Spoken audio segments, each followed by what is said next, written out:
Hey everybody, Pete Smails here, General Manager of Cloud Native at SUSE. I am happy to be joined today by Venkat Ramakrishnan, who is the VP and GM of Portworx at Portworx.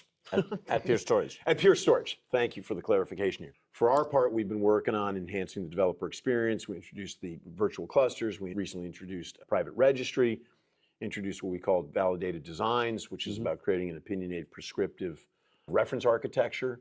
But I know you've got some thoughts on this as well. So, where do you see things going on that front? Yeah, I mean, platform engineering is something that we have tried to address right from the get-go, right?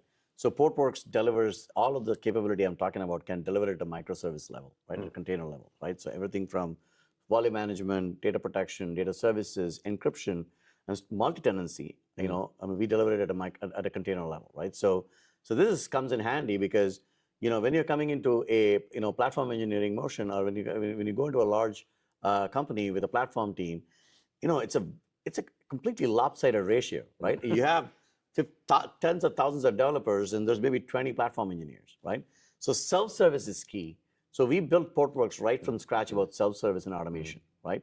So we have continued to invest a lot more in our data automation, data management, and storage automation in the Portworx platform. Today, there are a ton of customers who run SUSE and Portworx on tens of thousands of nodes, and then they barely have one or two people assigned to kind of run them, right? See, that's the power of Kubernetes, and Portworx integrated into Kubernetes delivers, right? So, and then we have also introduced our Portworx backup product, which is a unique product where you can both back up Kubernetes-based VMs as well as containers. Gotcha. And it is also kind of self-service and automation driven, where a developer can bring their namespace attached to the backup service, or a platform engineer can attach an entire cluster, and then they can restore it all the way down to a pod level, right? Yeah.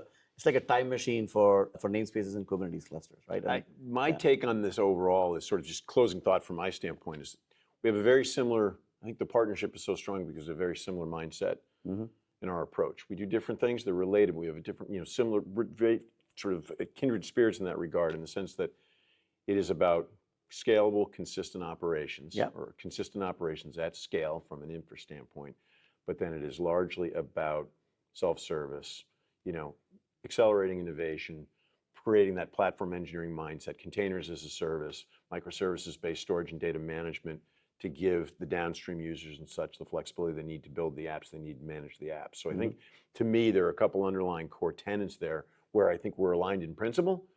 Everything builds from that from a partnership standpoint. Yeah. So certainly from the SUSE perspective, really excited about what we're doing and very excited about the future. Yeah, same here. Thank you. And we have joint customers. Oh, yes, of course. Yes, like please. Rivian, who has deployed SUSE and Portworx in production, helping them manufacture cars and saving the planet. And and this is a mission critical infrastructure. You cannot have any downtime because it impacts production of the cars, right? So that's the winning combination there.